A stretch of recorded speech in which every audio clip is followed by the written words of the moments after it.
para el otro lado. Buenas noches nuevamente con todos. Ahora iniciamos la cuarta clase del capítulo de neumología, enfermedades restrictivas. Al igual que el anterior, vamos a tener un caso clínico. Empezamos. Paciente varón, nos hemos ensañado con los varones, porque todos los pacientes son varones. Mayor de 65 años, acuérdate la edad. ¿Estamos ante un jovencito? No, estamos ante un paciente de 65 años. Vive en La Oroya. A ver, ¿quiénes saben, quiénes conocen al Perú? ¿Dónde es La Oroya y por qué se caracteriza La Oroya? Me van escribiendo en el chat. O anda googleando el toque. ¿O qué es dónde es La Oroya y por qué se caracteriza? Quien acudió a la consulta por presentar un cuadro de tos productiva, mira, escucha, tos productiva, en horario matutino, mucoide, de coloración blanco-amarillenta, en mal estado general, hay una pérdida de apetito y peso. Tal vez hasta, uy, justo ahorita acabamos de hablar de tuberculosis, ¿no? Hasta podríamos pensarlo, pero vamos a ver si realmente es. Acuérdense que debemos analizar todo. Así que por favor me van escribiendo qué es la orolla, dónde es la orolla, no importa el privado. Ay, ¿dónde está? Ya, aquí está el chat. Lo voy a tener aquí presente. Solo por si me quieren hablar el privado y no tengan miedo a participar, soy Milagros Acuña. Así que por si me quieren escribir. Antecedentes, neumonía hace un año. Un antecedente de una enfermedad quiere decir que ha tenido una infección, por las cuales estuvo hospitalizado, mira. O sea, quiere decir que ha sido una neumonía grave. En su hogar se cocina con leña. Mira, se cocina con leña. Ten en cuenta eso, que esto al interior del país es muy frecuente. Entonces tienes que correlacionarlo. Vamos a ver. Paciente asténico. Paciente que es asténico, un paciente cansado. Está cansado, o sea, como yo. Piel pálida, pálida, palidez, cabello frágil e hipocratismo digital. ¿Qué es el hipocratismo digital? A ver, primero los semiólogos del grupo. ¿Qué es el hipocratismo? Excelente, doctor. Dedos en palillo de tambor. Ahorita, uy, mira, justo acá tenemos la imagen. Mira, mira, eso es el hipocratismo digital. Disnea en reposo que aumenta con la actividad física ligera, o sea, ya otro paciente con disnea. En la auscultación tenemos leves estertores crepitantes. ¿Qué es este sonido? Ahora lo vamos a auscultar en unos minutos. En ambas bases son bivasales. Y vamos a ver por qué inicialmente se escuchan en bases. Signos vitales, 100 sobre 70, normal, la frecuencia respiratoria aumentada, mira, sobre 30. ¿Cuánto era la frecuencia respiratoria normal? Rápido, doctores. Mientras les voy diciendo de 12 a 20, perfecto, doctor, está muy participativo, me encanta. Frecuencia cardíaca 80. La saturación, incluso más baja que el paciente anterior, ¿qué ha pasado? No puede ser. Y exámenes auxiliares tenemos una tomografía computarizada. Ya, la tomografía. Aquí está la tomografía. Aquí es muy importante en las enfermedades obstructivas. Esta es la tomografía. ¿Cómo se llama este patrón? Vamos a verlo en un minuto, aunque ya nos está soplando el caso clínico. Un patrón en panal de abejas. Y finalmente, bueno, ya que nadie respondió la Oroya, un cocacho para ustedes, porque cómo no van a conocer a su Perú. La Oroya es una de las ciudades más contaminadas, muy contaminada del Perú, ¿ok? Por no decir la primera. Sí es. Definición. Entonces, como ya teniendo este caso clínico, a lo largo de la clase vas a ir interrelacionando, por ejemplo, también te puedo poner incluso hasta un caso de POCA, no digas que porque estamos en EPID no te voy a poner sintomatología de la otra enfermedad, porque tú tienes que integrar. El paciente no viene con un letrero en su cabeza que diga qué enfermedad tengo. Entonces, vamos a seguir. ¿Qué es la enfermedad pulmonar intersticial difusa o las EPID? En sí, aquí hay un montón de fenotipos. Es muy amplio y muy heterogéneo, mucho más que las anteriores, porque hay más de 200 tipos. Mira la cantidad. ¿Y por qué se agrupan? Porque van a tener tanto clínica, la radiología, la fisiopato, muy similar, ¿no? Entonces, por ahí se van a caracterizar. ¿Y qué cosa no te debes olvidar? Te lo he puesto acá en el cuadro, que es crónica. Hemos visto aquí ahorita 3 enfermedades crónicas. A diferencia de las anteriores, las anteriores eran obstructivas, ahora es restrictivas. Y aquí, ¿por qué se caracterizan? Por irreversibilidad. ¿Por qué? Porque ahora vamos a tener un componente fibrótico. ¿Cómo reviertes ese componente fibrótico? Por eso son de característica irreversible. Aquí tenemos nuestro alveolo, todo bonito, todo feliz, todo rosadito, está feliz. Entonces vamos a hacerle un zoom. Entonces aquí que nos encontramos al neumocito tipo 1 y también al neumocito tipo 2. A ver, ¿no? ¿Te acuerdas quién secretaba esa sustancia surfactante? ¿Y cuál de los dos era el más abundante? El tipo 2, excelente. ¿Y cuál de los dos era el más abundante del epitelio respiratorio? El tipo 1, perfecto. Y también participa en el recambio alveolar. Incluso si no te acuerdas por la misma imagen, mira cuántos neumocitos tipo 1 hay y cuántos neumocitos tipo 2 hay. Aquí en la imagen el doble, pero en la realidad son muchísimos más. Este, esta función secretoria de surfactante tiene propiedades metabólicas e inmunológicas y van a ser progenitoras de ellas, ¿no? De las células tipo 1. Entonces, ¿por qué es importante estudiar esta enfermedad, no? ¿Por qué la estamos viendo? No la quiero ver, yo tampoco, pero es nuestro deber. Epidemiología, ¿a quién le da más? ¿Por qué hemos puesto el caso clínico un varón? Porque le da más a los varones y mucho, el doble que a las mujeres. Generalmente son pacientes añosos, pacientes gerontes de 60, 70 años, aprox. No lo vas a encontrar generalmente en un joven. Afecta a más de 3 millones de personas a nivel mundial. ¿Y cuál es el fenotipo más frecuente? La fibrosis pulmonar idiopática. ¿Qué te he dicho? Que tiene más de 200 tipos. ¿Cuál es la más común? La que no te vas a olvidar, la que te va a venir en el examen, la fibrosis pulmonar idiopática. ¿Y cuáles son los factores de riesgo? Pasamos a los factores de riesgo. Acá tenemos, bueno, lo vamos a dividir por cuestiones de orden en endógenos propios de nosotros mismos y en exógenos por fuera. En endógenos podemos encontrar tantos genéticos, la senescencia celular, o sea, un mismo daño de estas células, y el microbioma pulmonar. En los genéticos se ve asociado a tanto factores como la longitud telomérica, esta surfactante puede encontrarse alterado. En la senescencia, por el mismo nombre lo sacamos, que hay una apoptosis pronta o una alteración en sí de todo ello, una desregulación de estas células KE2, y bueno, va a haber una alteración, algo que va a hacer que el sujeto esté predispuesto, ¿no? Y en los exógenos, mira, estamos viendo otra vez al tabaquismo. Entonces son enfermedades que no puedes pasar por alto. Ya has visto las características de cada una. Bueno, estás viendo del EPOC y del EPIT. Acuérdate del tabaco, no lo descartes. La exposición ocupacional, el trabajo en minas, la exposición tanto a polvos orgánicos como a polvos inorgánicos, y una ciudad muy contaminada como es La Oroya. Sí, seguimos. Aquí te he puesto una clasificación y como tú esperarás al ver más de 200 tipos, es una clasificación enorme, sí, sí es, pero vamos a tratar de hacerlo lo más conciso posible para que te acuerdes.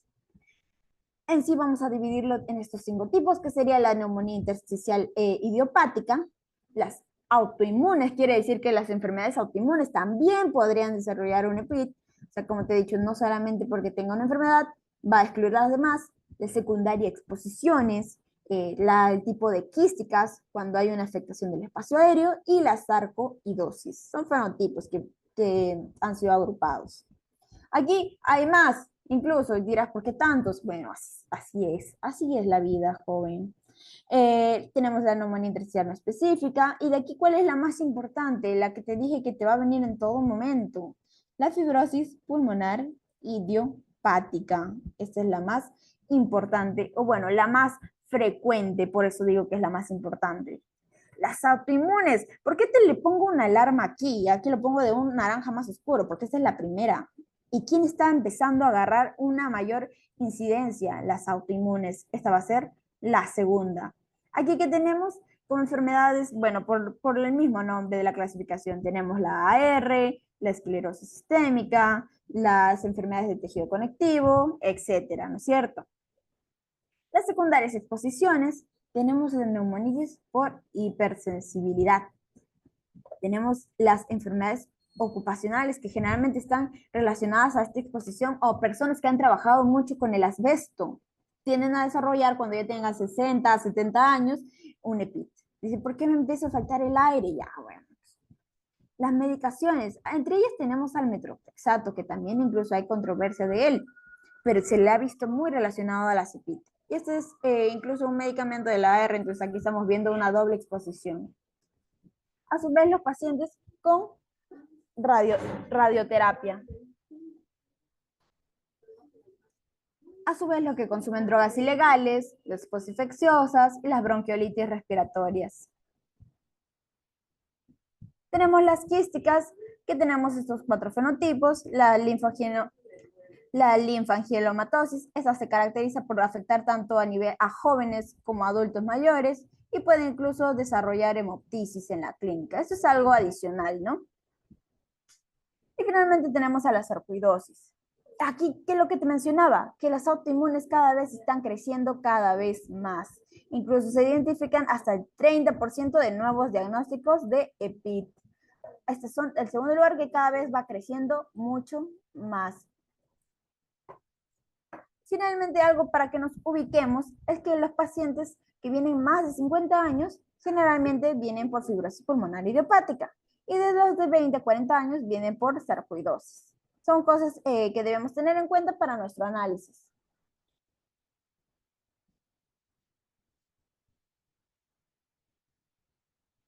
Ahora vamos a la fisiopatología. Entonces aquí estamos viendo que va a haber una persona, por ejemplo, que va a tener todos estos factores de riesgo y no va a ser de hoy. Por ejemplo, ha vivido toda su vida en La Oroya, ha trabajado en estas minas que tiene La Oroya. No sé, le gusta fumar un montón, pues nos vamos a poner en el peor de los casos.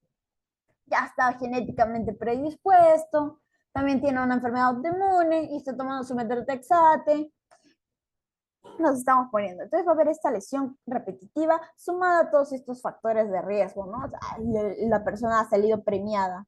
Entonces, ¿qué es lo que va a causar? Al igual que hemos visto en las anteriores, va a haber una inflamación, tanto a nivel epitelial como a nivel intersticial. El intersticio no te olvides porque, bueno, el mismo nombre de la enfermedad te lo dice.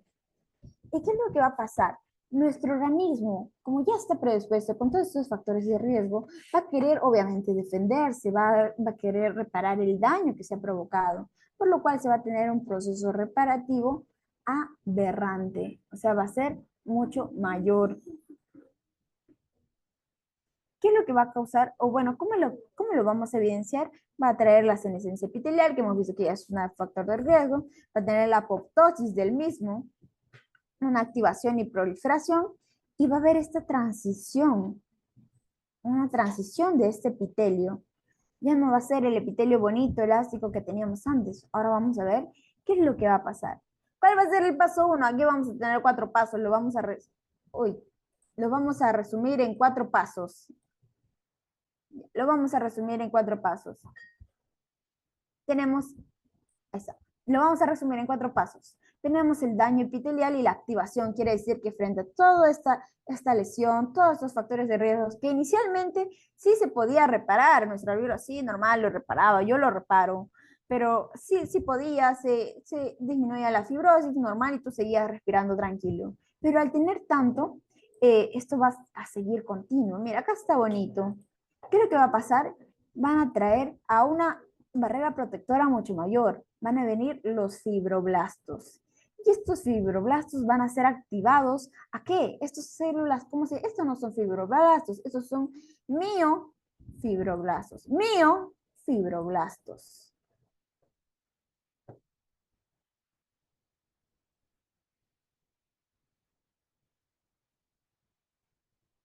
¿Ok? Y estos son los que van a iniciar todo. Aquí, ¿quién es el protagonista? Los miofibroblastos. Si te vas a acordar de alguien, acuérdate de los miofibroblastos. En asma, ¿quién era? Teníamos al TH2 y ¿a quién llamaba? Era alérgico, ¿sí o no? Palabras claves, la atopia. Otra, el TH2. Los eosinófilos y las sibilancias. ¿Qué pasó? Y las sibilancias. En EPOC, irreversibilidad. En EPOC, ¿qué teníamos? Primero, la cronicidad, que es irreversible. Ya estoy escribiendo feo. Irreversible. Teníamos tanto el componente enfisematoso, que era la dilatación y destrucción, acinar, y el bronquiolítico, que era la inflamación de las vías respiratorias. Y aquí de quién no te vas a olvidar, quiénes son los protagonistas, los miofibroblastos. En época también de los eros, el estrés. Acuérdate de que estás estresado, no te olvides. Aquí también, cuidado, van a ver fibroblastos y miofibroblastos. Entonces, ¿qué es lo que va a pasar? Aquí está la formación focal de miofibroblastos. Van a ver un montón, van a rellenar todo este espacio. ¿Y qué es lo que van a causar? Van a causar fibrosis. Y la revitalización va a encontrarse alterada. No va a ser algo normal. Al estar tan expuestos ante este daño, ya estos se van a quedar y va a haber una fibrosis constante, una llamada de tejido, matriz extracelular constante. Esto todo se va a llenar. Va a haber una mayor proliferación de vasos. Entonces lo vamos a encontrar así. Lo vamos a encontrar así. Todo, imagínate esto ahora a nivel de todo, a nivel pulmonar. Entonces, ¿qué es lo que va a haber? Una desestructuración de parénquima, porque vamos a tener aquí como, ¿cómo lo llamamos? Como un corcho, como algo que nos impide la correcta, la correcta respiración, la correcta ventilación. Ahí está. Entonces estamos viendo aquí, lo vemos a nivel chiquito, aquí como están los miofibroblastos, la matriz alveolar toda enredada, a través de todo el epitelio pulmonar. Y generalmente se va a sentar en nuestras bases, porque por aquí va a comenzar la fibrosis. Por eso es que escuchamos los crepitantes a nivel vivasal. Aquí ya lo estás viendo en la imagen. Entonces, si ya tenemos esto como te dije, esto fibrótico, va a haber una alteración en el intercambio gaseoso, obviamente, porque no va a ser lo mismo que esté el alveolo sanito, que esté el alveolo así. Todo fibrosado. Entonces, agrandándolo, estamos viendo que ahora está así, mira, todo este material se ha depositado. Entonces, el aire que entra, que antes llenaba ahora solo tiene este espacio. Entonces, aquí, ¿quién está en el problema? ¿Cuando el aire entra o cuando el aire sale? Dime, ¿cuando el aire entra o cuando el aire sale? ¿Dónde está el problema, chicos? ¿Cuando el aire entra o cuando el aire sale?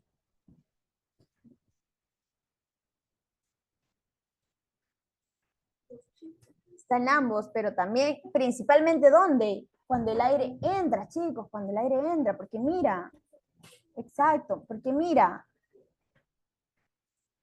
aquí el espacio que teníamos era grandote y podríamos hacer todo el intercambio gaseoso normal, pero ahora está mucho menor. Incluso no solamente eso, sino al lado, no hay daño solo para parenquimal, sino todo eso está lleno de fibrosis. Entonces no vamos a poder realizar ese intercambio gaseoso. ¿Ok? Entonces, por lo cual tenemos un patrón restrictivo.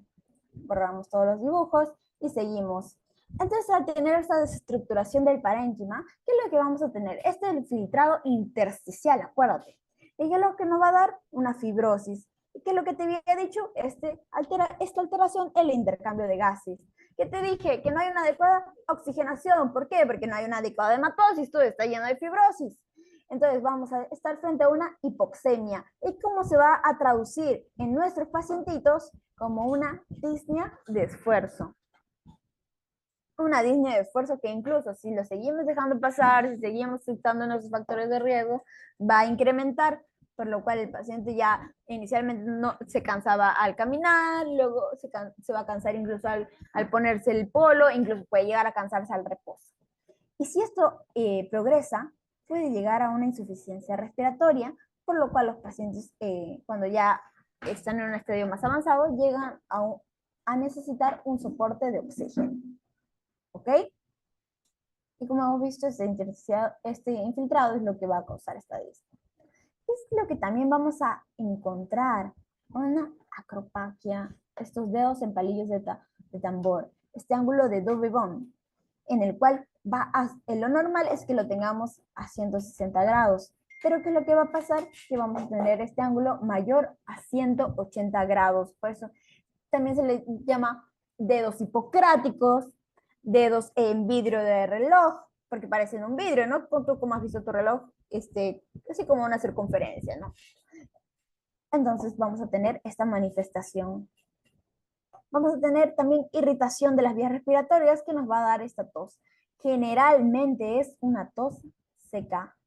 Generalmente, principalmente es una tos seca. También podría ser productiva, pero aquí ¿qué tenemos en primer lugar? Una tos seca. ¿Qué hemos visto? Que tenemos toda esta fibrosis alrededor del alveolo, incluso en el mismo alveolo. Entonces estamos viendo que va a haber este cambio en el estrés elástico. Esta elasticidad va a ¿qué pasar? A reducirse.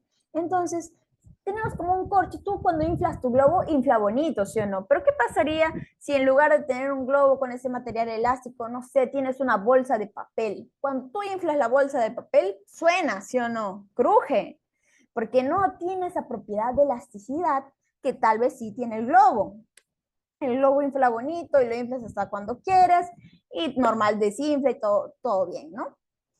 Pero el papel cruje, ¿no? Porque no tiene esa propiedad. Entonces, ¿qué es lo que va a pasar? Esta apertura repentina o cierre, ¿por qué repentina? Porque tú tienes que respirar, pues, todo el tiempo estás respirando. Entonces, el alveolo no está capacitado, por decirlo así, o no tiene, ya perdió esa propiedad de poder ser elástico cuando quiera. Entonces, se le va a hacer difícil. Es como, cuando te lo aseméjalo, como si se estuviera quejando el alveolo, ahora se tiene que abrir, empieza a renegar. Cruje. Se tiene que cerrar. Cruje otra vez. Sácalo nada más. Entonces, ¿cómo se va a traducir esto? A través de crepitantes. Crepitantes, aquí hay un tipo especial, crepitantes tipo velcro, porque los crepitantes pueden ser gruesos, pueden ser finos, pero los gruesos, ¿con quién están más relacionados? Con los procesos neumónicos, neumonías, porque son gruesos, son bruscos, porque hay una consolidación. En cambio, aquí es una fibrosis, entonces son crepitantes más finos. Entonces van a estar relacionados a la fibrosis pulmonar. También se le conoce como a los gruesos se le asemeja como los crepitantes húmedos, para que no te sorprendan, porque los crepitantes húmedos, no, no, eso no me enseñaron, no. Crepitantes húmedos, crepitantes gruesos, generado a síndromes de consolidación. Y los crepitantes secos. ¿Qué son los crepitantes finos? Están relacionados a la fibrosis. ¿Ok? Y ahora vamos a escucharlos, porque todo tienes que escucharlo para que aprendas.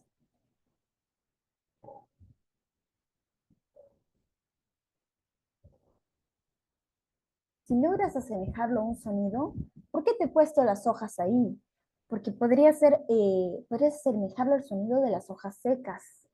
Son sonidos finos. No solamente eso, agarra un poco de cabello y empieza a sobarlo al lado de tu oreja. Más o menos así también se escuchan los crépitos. ¿Ok? Entonces, ¿qué hemos visto? Que principalmente es un problema inspiratorio. ¿Qué quiere decir? Que no entra suficiente cantidad de aire. Entonces, si no entra, va a disminuir el volumen. Y si disminuyen los volúmenes, disminuyen las capacidades, porque las capacidades son las sumas de los volúmenes. Y si todo esto disminuye, entonces tú no respiras, porque esto disminuye, tú no vas a necesitar menos oxígeno, tú no vas a respirar menos, tú vas a seguir necesitando la misma cantidad. Y si no entra, y si no hay volumen, ¿qué es lo que va a pasar? Vas a trabajar más, va a haber ese mayor trabajo de los músculos inspiratorios para que entre más, pero no tienes esa capacidad, ¿no? El paciente no puede. Y no solamente aquí quien también interviene este infiltrado intersticial, ¿no? Aquí todo tenemos que correlacionarlo. Entre los volúmenes, ¿quién podría resaltar? El volumen residual. Entonces, ¿qué es lo que va a pasar? También va a reducirse la PEF. ¿Y qué es lo que va a mostrar? Un patrón restrictivo, que ahora vamos a ver en la espirometría. Entonces, el diagnóstico, aquí que te he puesto a diferencia de los demás, que sí es por una espirometría, ¿no? Que es por descarte.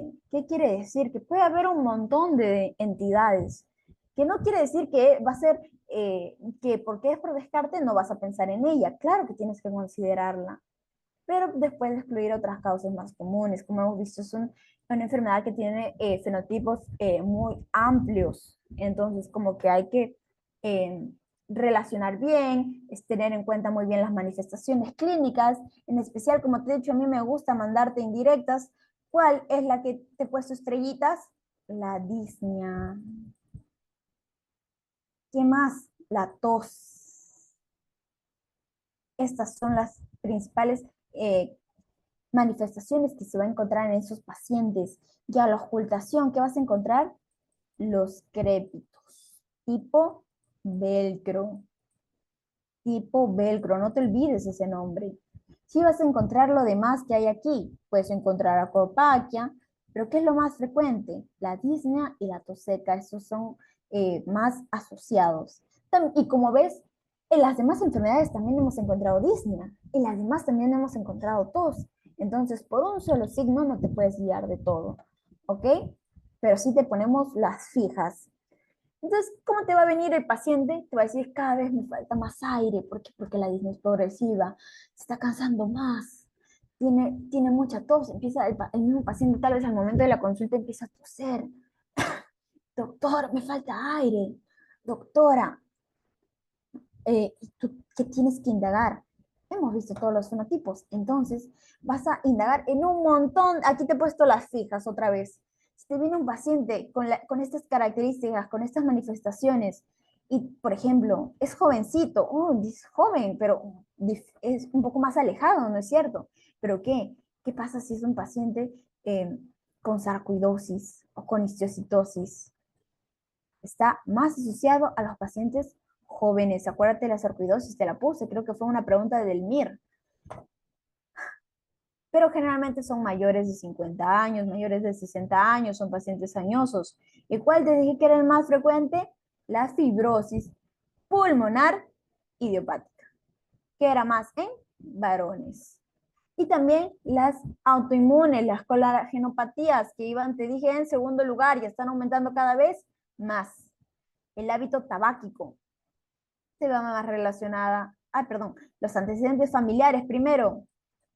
Si tu abuelito tuvo también fibrosis pulmonar idiopática, puedes tener cierta relación o predisposición a tú también tenerlo. Otra entidad, otro fenotipo sería la microlitiasis alveolar. El hábito tabáquico sería la neumonía intersticial descamativa, la bronquiolitis respiratoria y la histiocytosis. Aquí vemos también las más relacionadas al hábito tabáquico. Historia ocupacional. Aquí, a eso no te olvides. Aquí, esto te puedo preguntar. Esto no solo te lo puedo preguntar yo, también lo puedes ver en las preguntas de tu examen. Eso te lo puede preguntar el doctor en tu rotación, porque es importante. Porque aquí les gusta hacer a los alumnos caer. ¿Qué te dije que averigües la historia ocupacional? Cuando tiene una exposición a componentes orgánicos, estos pacientes van relacionados con una neumonitis por hipersensibilidad. Por ejemplo, si te digo un granjero que trabaja con heno, por ejemplo. En cambio, si está expuesto a polvos inorgánicos, sería más relacionado a una neumoconiosis. Por favor, esos de aquí, no te olvides. Si te olvidas y fallas esa pregunta, ya te voy a pegar. Uso de fármacos, que igual te dije el metotrexate. También otro más para que te acuerdes, la bleomicina, esta también se ha visto muy asociada justamente al EPIT.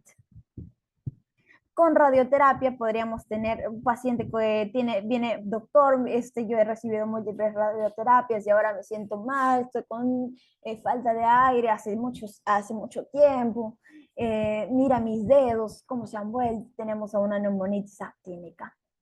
Y las enfermedades sistémicas, mira, que tiene, doctor, yo tengo artritis reumatoide. Ay, y ahora me están fastidiando los pulmones. ¿Y qué vas a pensar? Que podría ser un EPIT por colágenopatías. ¿Ok?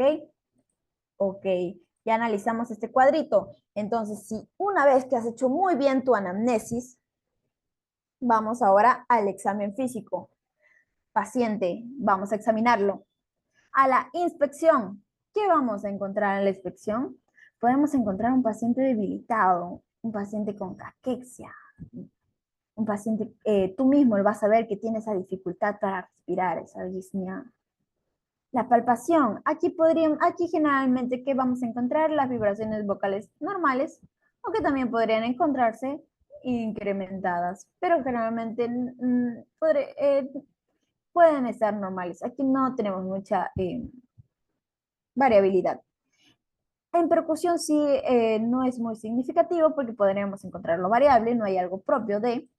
Pero en la auscultación, ¿qué te dije? Los crepitantes tipo velcro, crepitantes finos, crepitantes secos, que los vamos a auscultar en dónde? En las bases pulmonares, porque ahí va a iniciar el proceso fibrótico, como ya viste en la imagen. Entonces, aquí porque hay tantas imágenes, no comprendo por qué hay tantas imágenes. Entonces, vamos a ver cómo se realiza el diagnóstico, que no era con clínica nada más. No te dije que el diagnóstico era por descarte. Entonces, ¿qué vamos a ver? Tenemos que analizar bien a estos pacientes.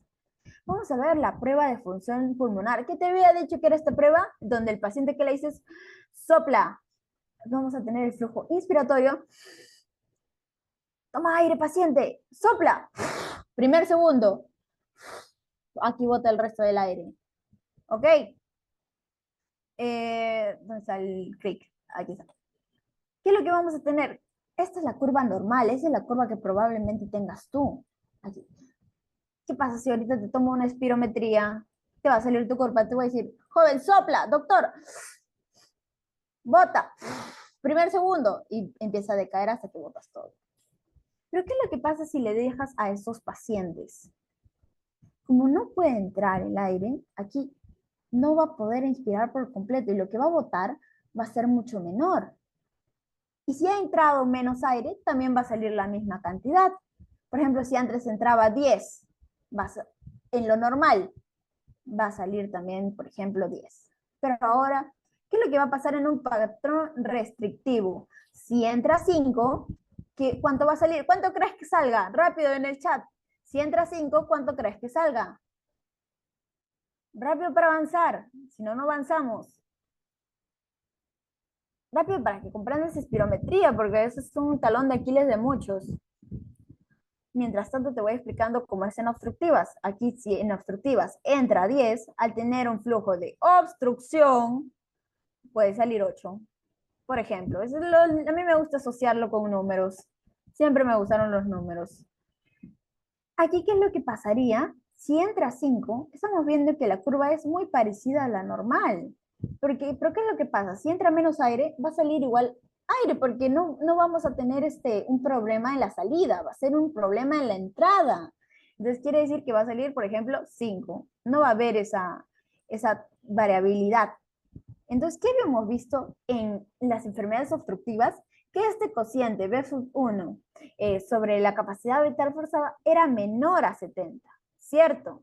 ¿Y ahora qué estamos viendo? Que es mayor a 70. Y eso tenemos que verlo por pasos, ¿ok? Porque esto es una curva muy semejante. Y por eso es que es mayor a 70. Pero tú dices, ya, es mayor a 70, entonces es restrictivo. No, este es un patrón normal. O sea, normal o restrictivo. Entonces quiere decir que si yo encuentro una espirometría mayor a 70, ¿voy a diagnosticar automáticamente un EPIT o un patrón restrictivo? No, porque es un patrón normal o restrictivo, o mejor dicho, un patrón no obstructivo, a diferencia del otro patrón. Entonces, ¿qué pasó a ver? vamos a ver la capacidad vital forzada, o sea, vamos a ver la cantidad, porque si bien este primer valor nos ha salido en rangos aparentemente normales, puede ser que no esté entrando la cantidad necesaria de aire, sino está entrando una mucho menor. Y como estamos viendo, si entra poco, sale poco, entonces obviamente va a resultar un cociente normal, pero no estamos viendo que en realidad está entrando menos cantidad de aire de lo normal. ¿Ok? Entonces pasamos a ver la capacidad vital forzada, y si esta es menor a 80, entonces estamos frente a un patrón restrictivo. Seguimos con las imágenes. Le vamos a pedir también, bueno, para la espirometría se pide una radiografía y un BK. Entonces, pedimos nuestra radiografía. ¿Qué vamos a encontrar? Doctor, encontramos todo esto. Qué feo. Sí, está feo. ¿Qué intersticial? ¿Dónde está este material? En el intersticio. Infiltrados intersticiales. Entonces tenemos estas imágenes lineales, ahí están como en líneas, tú las puedes ver, y nodulares. Vamos a encontrarlas generalmente bilateral en ambas, porque la fibrosis se alcanza a ambos lados, no tiene una preferencia por la derecha o la izquierda, y vas a encontrarlo en todo el pulmón. Generalmente, ¿dónde más? En las bases. Aquí, ¿por qué te resalto la tomografía? Fíjate bien dónde te pongo las alarmas, porque esas son las red flags, ¿ok? Porque aquí, ¿quién nos va a comprobar específicamente quién nos va a dar el diagnóstico? La tomografía de alta resolución. ¿Qué es lo que vamos a analizar? Al lobulillo secundario. ¿Y qué es lo que vamos a encontrar? Un engrosamiento irregular. Mira, acá te lo he traído en HD, en una lupita gigante. Vamos a encontrarlo así todo irregular. ¿Y cómo se llama este patrón que habíamos visto? Porque mira cómo parece un panal de abejas, ¿sí o no? Patrón en panal de abejas o vidrio de lustrado. ¿Ok? Y finalmente, ¿qué es lo que pasa si ninguno de estos me funciona? Porque ya te hemos dicho que es una enfermedad muy heterogénea. Entonces, ¿qué pasa si ninguno de estos me funciona o no me queda claro el diagnóstico? ¿Qué hago? ¿Me rindo? ¿Le digo al paciente adiós a su casa? ¿Qué hago? No puedo, lo derivo. Lo derivo, ¿sí o no?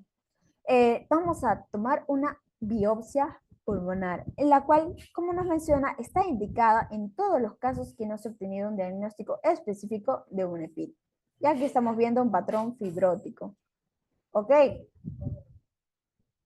Entonces, ya para terminar, tenemos un cuadro resumen de todo prácticamente. Entonces, aquí quiero que me ayudes a completar, por favor.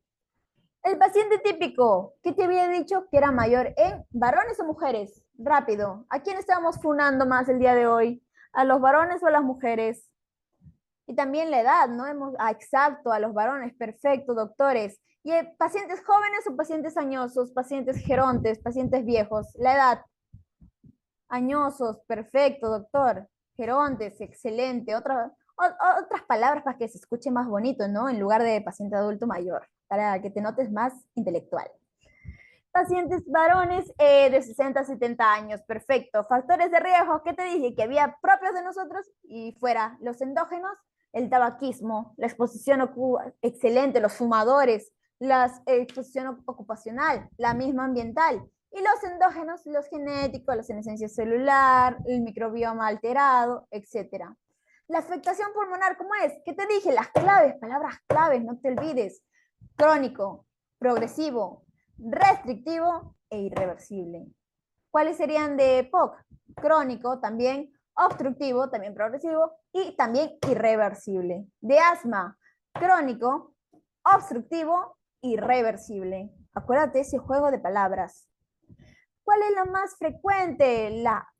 ¿Qué significa FPI? Tú mismo dime. La fibrosis, ¿qué? La más frecuente, ya te dije que no te olvides, pon atención donde te pongo todas las alertas. Fibrosis pulmonar idiopática, perfecto. Pon atención las alertas, ya te dije. No te quiero ver en el examen diciendo por qué no me acuerdo esto. La segunda más frecuente, ¿cuál era, por favor? La segunda más frecuente. La segunda más frecuente. Ahí entonces la autoinmunes, exacto, a las autoinmunes, las conectivopatías, las enfermedades del colágeno. De ahí las secundarias exposiciones, las quísticas y la sarcoidosis. ¿Cuál era la característica de la sarcoidosis en pacientes? ¿En qué tipo de pacientes lo vamos a ver? ¿Jóvenes o adultos mayores? Jóvenes, excelente. Excelente. En la clínica típica, ¿cuáles te puse la estrella? No, ya lo puse ya, pero dime cuáles te puse la estrella. Ya míralo ahí en la PPT. ¿Cuáles te puse la estrella? En una disnea progresiva y también, exacto, en los crépidos también, perfecto. En la disnea y en la tos seca, perfecto, crépitos finos. ¿Qué más tenemos adicional? La acropaquia, también puede haber tos con expectoración, no porque haya tos por expectoración vamos a excluirlo. Puede haber dolor torácico también, pero es más infrecuente, pero sé que puede haber. ¿Y qué vemos en la ocultación? Lo que dijo el doctor, los crepitantes tipo velcro, vivasales, y lo puedes examinar mejor a nivel axial. También que puedes encontrar sibilantes. ¿En dónde? En la neumonitis por hipersensibilidad, que te dije que era exposición a polvos, orgánicos o inorgánicos. La neumonitis por hipersensibilidad. ¿Qué te dije? ¿Orgánicos o inorgánicos? Te dije que muchos caen ahí.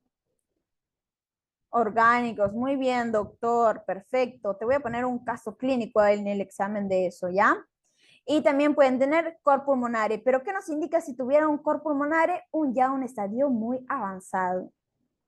El diagnóstico, ¿qué pides, doctor? ¿Qué me vas a pedir además de la clínica y de la anamnesis bien hechecita, todos sus antecedentes? Una espirometría, ¿qué más te pides? ¿Cuál es el diagnóstico cuáles son los dos diagnósticos definitivos? Porque en uno te da el diagnóstico, la TAC, perfecto, la tomografía de alta resolución y la biopsia, perfecto, han estado atentos. Entonces, ¿qué pedimos? Una tomografía de alta resolución. Aquí nos va a dar este hidrocemento septal. ¿A quién analizábamos en la tomografía? ¿A qué lobulillo? Al lobulillo secundario, en el cual vamos a encontrar, excelente, un patrón en panal de abejas. Y si no nos da algún resultado tomografía, nos vamos a la biopsia, nuestra última opción y ya confirmatoria definitoria. Pero la tomografía es la principal, ¿ok? En exámenes auxiliares adicionales, porque esos también son exámenes auxiliares, tenemos la radiografía, que tenemos un patrón. ¿Qué patrón tenemos? Revisa tu diapositiva si no te acuerdas. ¿Cómo se llama la enfermedad? Vamos, ¿cómo se llama la enfermedad? Un patrón, un patrón, un patrón, te lo estoy señalando. Vamos, te dije que a mí me gusta que me respondas, por favor. Ya no sé con qué más señalártelo. Un patrón, ya no sé cómo, intersticial, perfecto, ya. Un patrón intersticial, perfecto. La espirometría, ¿cómo era la espirometría? ¿Cómo estaba el cociente? B1, volumen respiratorio forzado en el primer segundo, con la capacidad vital forzada. No, podría ser exacto, podría encontrarse de cierta forma normal, pero ¿cuánto era el porcentaje? ¿Normal o restrictivo, o posiblemente restrictivo? Mayor a 70%, excelente. ¿Y cómo lo confirmaba? ¿Quién miraba? ¿Al BFUC1 o a la excelente, a la capacidad vital forzada, que era menor a 80%? Y aquí tenemos una pletismografía, que también es una prueba que nos mide los volúmenes y capacidades pulmonares, en la cual aquí nos da una mayor certeza, ¿no? Que en la cual aquí corroboramos nuestras sospechas de la espirometría, que es una menor a 80%. Y finalmente el DELCO es una prueba adicional que te voy a hablar ahorita, que es justamente este defecto de la difusión, que nos va a reflejar que gravedad y mortalidad. Quiere decir que si tenemos un DELCO menor al 40% del de CO2, vamos a estar ante un paciente que tiene esta enfermedad con una mayor severidad. Probablemente ya encontremos una clínica más florida, los crépitos oculten claramente, probablemente la tomografía salga, nos dé un diagnóstico preciso, la espirometría nos dé estos parámetros. Este delco nos va a reflejar qué cosa, gravedad y mortalidad. Acuérdate, si te digo un paciente con un delco de 35%, entonces quiere decir que estamos ante un paciente que ya tiene una enfermedad severa. Entonces, ya teniendo este cuadro resumen, Tenlo en cuenta. Vámonos a nuestro caso clínico. Paciente varón de 65 años, varón, 65 años. Un paciente adulto mayor, un paciente añoso.